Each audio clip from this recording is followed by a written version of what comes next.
Assalamualaikum warahmatullahi wabarakatuh. Para masyayikh yang saya hormati dan dimuliakan oleh Allah Subhanahu wa taala. Mudah-mudahan ditambah kemuliaannya Allah Subhanahu wa taala dan diberikan keberkahan hidupnya. Amin. Dan juga dakwah senantiasa tersebar menyentuh pada semua kalangan. Amin ya Allah ya Ta'ala.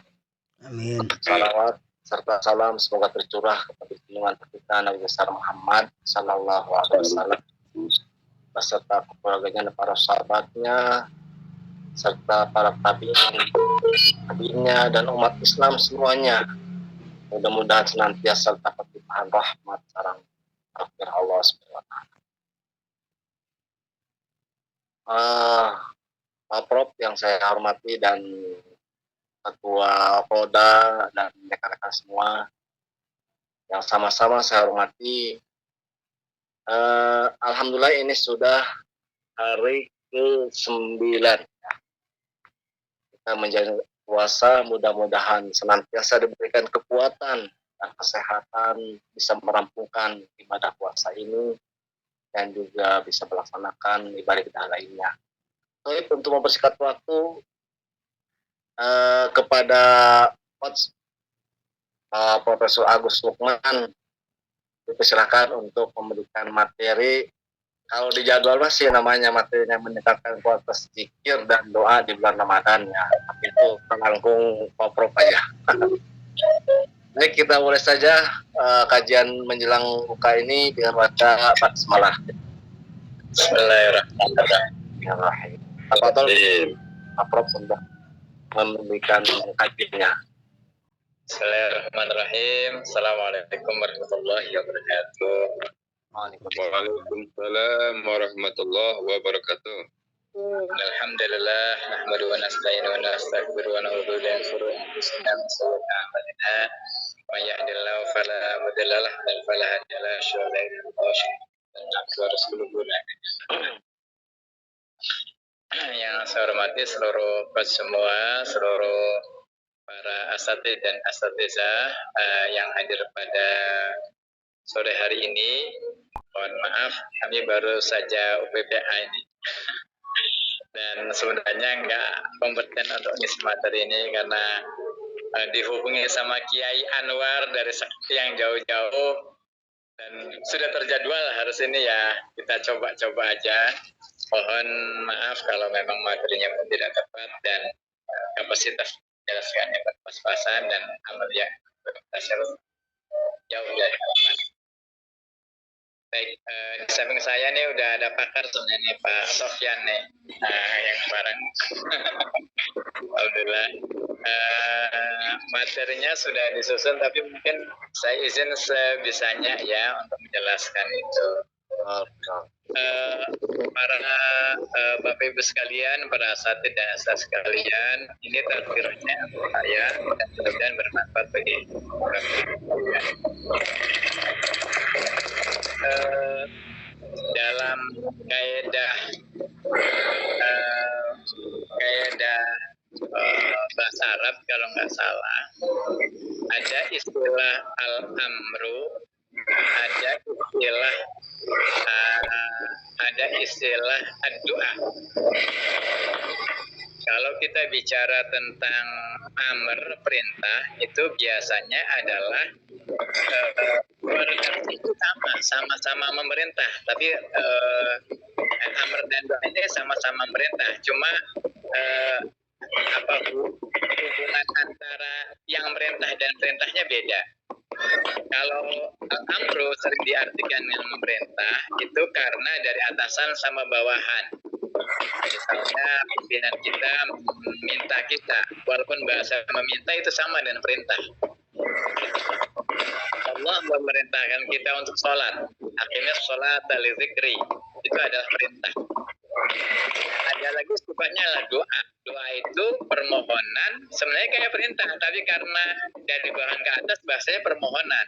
Memohon dari bawah kepada yang atas. Jadi kalau kita minta ke atasan itu sebenarnya doa. Tapi kalau doa yang dimaksud pada kondisi ini adalah kita minta kepada zat yang maha kuat, yang maha kokoh, yaitu Allah Subhanahu wa Ta'ala. Dan makanya sholat itu dalam secara lugawi dimaknai adalah doa. Dalam kitab-kitab fikih, as-shalah lugatan ad-doa. Secara makna lugawi adalah doa. Kenapa? Karena isi sholat itu isinya doa.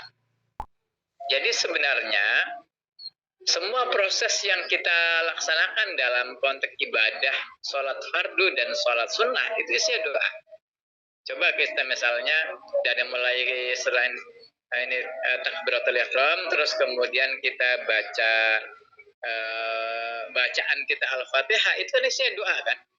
Bismillahirrahmanirrahim, alhamdulillahirabbil alamin, muji dulu.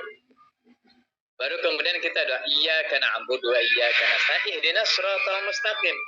Kita minta diberikan petunjuk ke jalan yang lurus, jalan yang Allah ridhoi, jalan yang Allah kehendaki, bukan jalannya orang-orang Nasrani dan bukan jalannya orang Yahudi. Ghairil maghdubi alaihim waladdallin. Bukan orang yang dibenci oleh Allah Subhanahu wa taala, ghadabnya Allah, dan juga bukan orang-orang yang tersesat sebagaimana kaum Nasrani yang menyampaikan Tuhan itu ada tiga. Jadi proses kehidupan kita dalam konteks ibadah, apalagi ibadah yang tiap hari kita laksanakan, sebenarnya itu adalah sebuah doa. Doa yang selalu kita minta. Makanya wajar kalau kemudian sahabat Abu Bakar sebelum sholat itu bergetar gitu, mempersiapkannya lebih. Kalau kita kan keburu-buru, zuhur, asar, ini tanda-tanda bahwa kita belum aqimis sholah sebenarnya. Kenapa? Karena kalau aqimis sholah itu maka ujungnya adalah hadirnya adalah lidzikri kan, tanha anil fahsya'i wal munkar, itu kan aqimis sholatul lidzikri. Sholat itu untuk mengingatku. Nah, kenapa sholat kita hari ini belum mencapai pada suatu yang orang bisa sampai nangis, kemudian kita nggak nangis? Saya sendiri perasaan kok nggak nangis ya, orang ada saya baca itu sampai nangis apa? Karena mungkin kondisinya seperti itu, belum meresapi bacaan-bacaan. Makanya ada ayat yang saya pun perasaan kalau baca ayat ini kok rasanya jauh daripada konteks sebagai seorang yang baik gitu. Yang ara'aital ladzi yukazzibu biddin fadzalikal ladzi yad'ul yatim wala yahuddu 'ala ta'amil nanti ada ayat, ada seterusnya adalah fawailul lil musallin, neraka wel bagi orang-orang yang salat, alladzina hum an salatihim sahun gitu. Nah, ini tentu catatan kita semuanya untuk meningkatkan ubudiyah kita agar pada bulan Ramadan ini kita bisa meningkatkan doa kita secara kuat. Meningkatkan doa kita secara kuat salah satunya adalah mengokohkan kita agar sholat kita menjadi sholat yang berkualitas. Sholat secara kuantitas, sholatnya adalah ditingkatkan, ada ibadah wajib dan ibadah sunnah, dan secara kualitas ibadah sholat kita menjadi lebih baik daripada sebelumnya. Sehingga konteks akhirnya sholat al-zikri itu kena. Nah, sehingga konteksnya doa dan zikir itu dapat. Karena zikir adalah ingat Allah. Nah, salah satu ibadah yang sering kita jalankan adalah sholat. Dalam sholat itu adalah as-sholah logotan adalah doa, gitu. Nah, para Bapak Ibu sekalian, nah tentu ini menjadi evaluasi kita semuanya dan mengokohkan kita semuanya untuk kemudian mengevaluasi adalah ibadah-ibadah kita yang hampir ibadah kita itu mengarahkan kita adalah untuk berdoa dan untuk zikir kepada Allah SWT. Jadi sholat itu sebenarnya mengingatkan kita untuk doa dan zikir. Kenapa? Karena dalam proses sholat adalah as-sholah lugatan ad-doa, dan sholat itu tujuannya adalah aqimis sholat al-zikri. Sholat itu salah satu tujuannya adalah untuk ingatku. Gitu. Jadi ibadah sholat itu menggabungkan antara konteks doa dan zikir. Gitu. Mungkin karena kualitas ibadahnya, zikirnya, doanya, sholatnya itu baik, maka kemudian ketika para sahabat ditugaskan ke salah satu untuk kemudian melakukan ekspansi dakwah dan ketemu dengan salah satu raja, kemudian dia berdialog, dan ketika berdialog itu dia membaca salah satu ayat dalam surat Toha.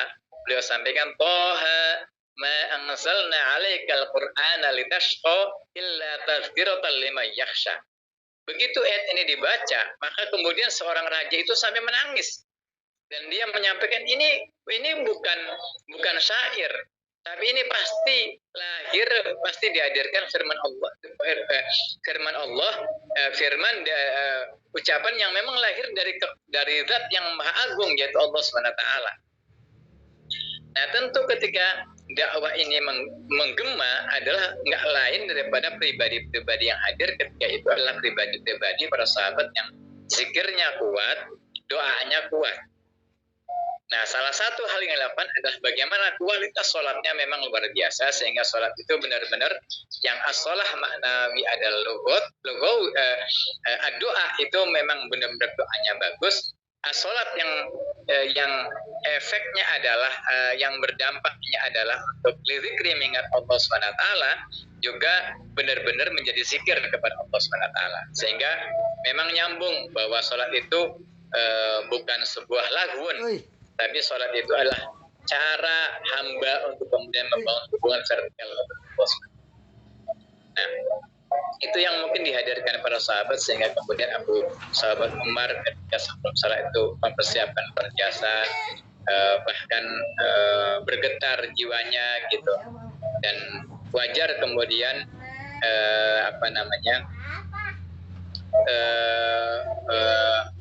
Allah menyampaikan dalam satu ayat lain, fazkuruni azkurkum, jika kalian mengingatku maka aku juga mengingat. Fazkuruni azkurkum washkuruli wala takfurun. Hendaklah kalian bersyukur kepadaku, jangan sampai orang yang kufur. Salah satu cara kita tentu hubungan Allah agar kita semakin dekat dengan Allah adalah meningkatkan ibadah. Salah satu ibadahnya adalah pada bulan Ramadan ini ada sholat, ada baik sholat yang wajib maupun sholat yang sunnah, yang ada di sholat tarawih, sholat tahajud dan seterusnya. Sampai kemudian Rasulullah SAW dalam memutuskan sesuatu melalui sholat. Kenapa? Karena sholat menggabungkan antara doa dan zikir. Misalnya kita mengenal ada sholat hajat. Ketika kita ada hajat sesuatu, kita disunahkan untuk sholat hajat, apalagi di waktu malam hari. Kemudian kita kalau mau memilih sesuatu, kita diminta untuk istikharah. Dalam istikharah pun hadis Rasulullah SAW yang ada dalam kitab Sahih Bukhari, ada dalam kitab Al-Azkar. Al-Azkar itu kitab yang dikarang oleh Imam An-Nawawi, Muhammad bin Muhammad An-Nawawi, salah satu mazhab tarjih dalam koridor mazhab itu. Beliau mengumpulkan hadis-hadis sahih dari Imam Bukhari, Imam Muslim, dan Imam Tirmizi dan beberapa sanad yang lain, kemudian dikumpulkan dalam satu kitab namanya kitab Al-Azkar. Dalam kitab Al-Azkar itu dicantumkan doa-doa yang berdasarkan hadis Rasulullah SAW. Salah satu doa Rasulullah SAW ketika istikharah adalah Allahumma inni astakhiruka bi'ilmika. Ya Allah, aku ini seorang hamba yang nggak tahu apa-apa, tapi aku minta astakhiruka bi'ilmika. Aku minta pilihan sesuai dengan ilmumu. Jadi seorang hamba yang baik adalah ketika minta pilihan adalah pilihan Allah. Karena pasti pilihan Allah itu mungkin bukan sebuah keinginan, tapi sebuah kebutuhan. Pak Anwar nih pengen jadi kepala dinas, ternyata jadi bupati gitu. Misalnya Allah pilihkannya keinginannya, itu kan berarti mungkin anugerah itu jadinya, jadi lahan amal. Pak Jamari minta jadi pengawas, ternyata jadi kepala sekolah gitu kan, misalnya gitu. Keinginannya apa, pilihannya apa, mungkin itu yang terbaik gitu ya. Gitu. Jadi ini adalah pilihan yang mudah-mudahan Allah kehendaki. Jadi mudah-mudahan Allah pilihkan pasangan kita dengan kondisi keterbatasan, karena kita pun memang terbatas. Kita nih gak ganteng-ganteng banget gitu kan, atau gak cantik-cantik banget, maka itu adalah bidadari atau seorang pendamping yang mudah-mudahan Allah hadirkan untuk sampai ke surga gitu. Maka ini patut kita syukuri. Makanya Allahumma inni astakhiruka bi'ilmika wa astakhiruka biqudratika. Kita minta kepada Allah takdir sesuai dengan takdir yang Allah tetapkan. Wa astakhiruka biqudratika was'aluka min fadlikal azim. Dan aku minta anugerah yang paling agung dari Engkau. Fa innaka taqdiru, kita memuji Allah. Engkau adalah mampu. Wa laqdiru, dan kita ini enggak mampu apa-apa. Fa innaka taqdiru wa laqdiru wa ta'lamu wa la alamu. Allah Maha tahu, kita enggak tahu apa-apa. Fa innaka alamul ghuyub, dan Allah Maha tahu masa depan ke depan itu seperti apa. Allahumma in kana ta'lamu anna hadzal amra, ya Allah, jika Engkau tahu bahwa apa yang akan aku pilih ini adalah khairun li, baik untukku, fi dini, bagi agama. Jadi doa yang Allah sampaikan tuh baik itu perspektifnya banyak gitu. Bagi agama kita, bagi dakwah kita, wa ma'ashi, dan kehidupan, wa akibat amri, dan akibat setelahnya, di dunia dan akhiratnya. Fakhdurhu li, maka kemudian Allah hendaklah Engkau mudahkan, jadikan gitu, takdirkan. Wa yassir fakhdurhu li wa bayangkan orang fi dina masyaallah ajil baik. Fakhdurhu li wa yassirhu li, dan mudahkan. Bayangkan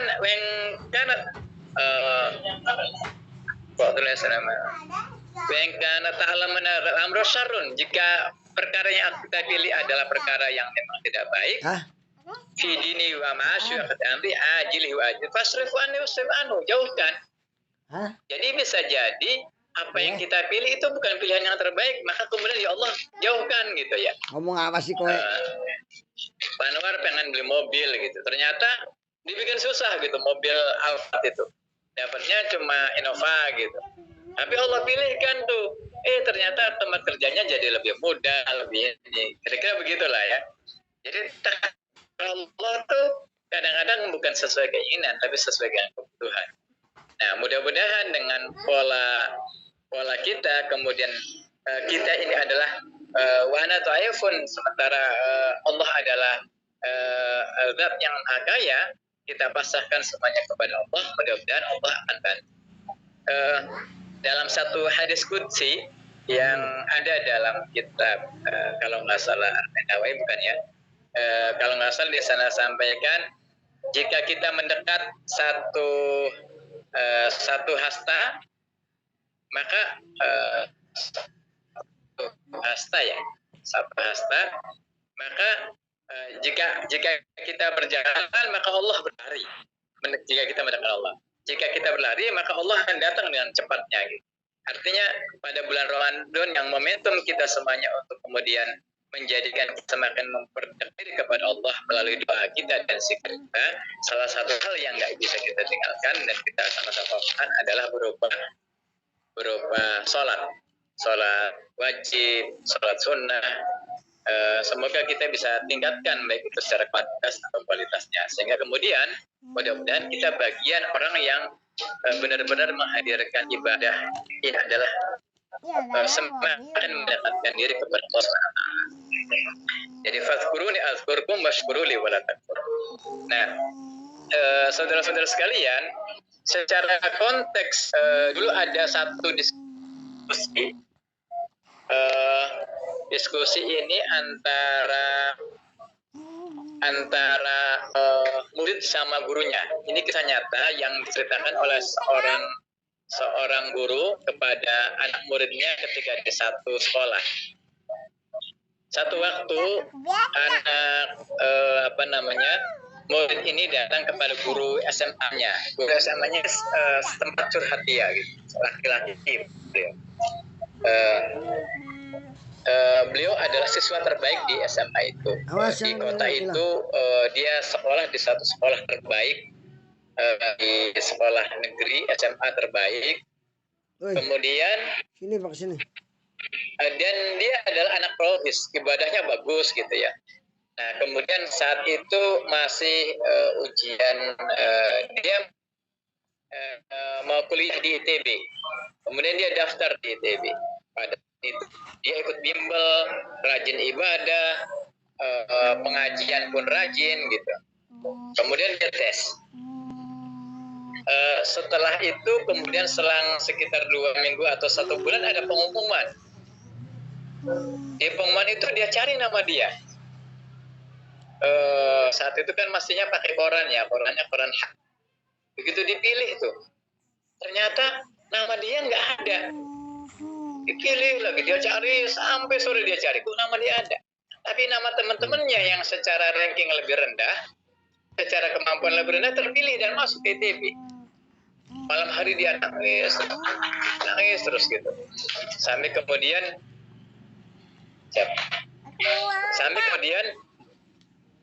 dia sedikit frustasi gitu. Kenapa ya saya itu kan ibadahnya baik, sholatnya baik, pengajian rajin, sholat sunnahnya dilaksanakan gitu. Tapi kok saya nggak lulus, teman-teman saya yang amburadul, ibadahnya pas-pasan, tapi mereka lulus gitu. Nah, dia karena murung kemudian orang tuanya khawatir kan. Ini kenapa ya, sampai ditanya, dia sampaikan bahwa saya sedih banget karena nggak lulus ke ITB. Kemudian cobalah kamu komunikasi sama guru yang kamu udah sahabat, dia udah deket gitu. Akhirnya dia datang ke gurunya, kemudian dia sampaikan kepadanya, wahai bapak, pak, saya ini kan lulusan terbaik di sekolah ini. Saya ini kan rajin ibadah, kenapa ya saya nggak lulus, teman-teman saya lulus. Guru tersebut cuma diam, kemudian dia sampaikan mungkin ada hikmah yang kita nggak tahu. Jawaban ini nggak memuaskan dia. Cobalah cari hikmahnya gitu.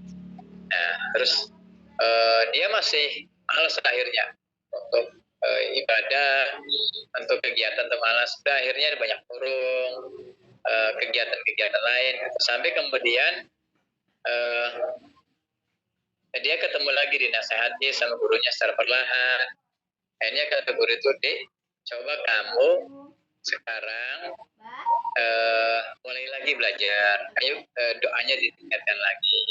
Mungkin kita belum tahu nih hikmah ini apa. Dan sampai sekarang kita pun belum tahu hikmahnya apa. Kemudian sampai satu waktu dia tes kembali di periode berikutnya,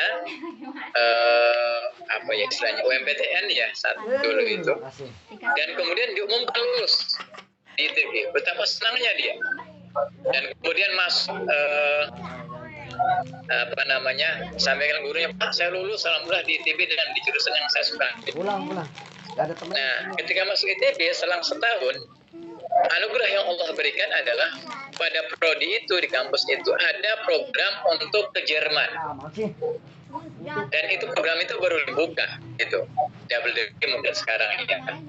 Nah, akhirnya dia program double degree bisa ke Jerman dan sambil melanjutkan program S2 dan S3. Apa yang dia hikmah sampaikan kepada gurunya, Pak, saya nggak tahu, mungkin kalau saya lulusnya tahun yang kemarin saya nggak bisa ikut gitu ya, ngikutin program double degree. Tapi karena saya lulusnya tahun sekarang, saya akhirnya bisa ikut double degree. Artinya mungkin putusan Allah kadang-kadang sedikit menyakitkan yang kita rasakan, tapi kita nggak tahu pada fase berikutnya Allah menetapkan apa. Nah, mudah-mudahan sekalian untuk ingatkan saya dan kita semuanya, mudah-mudahan kita dikokohkan untuk kemudian bisa memahami apa yang Allah kehendaki ini, apa yang Allah takdirkan ini dengan penuh hati yang terbuka, dengan hati yang lapang, dan kita dapat pilihan-pilihan terbaik sehingga kemudian kita bisa semakin mendekatkan diri kepada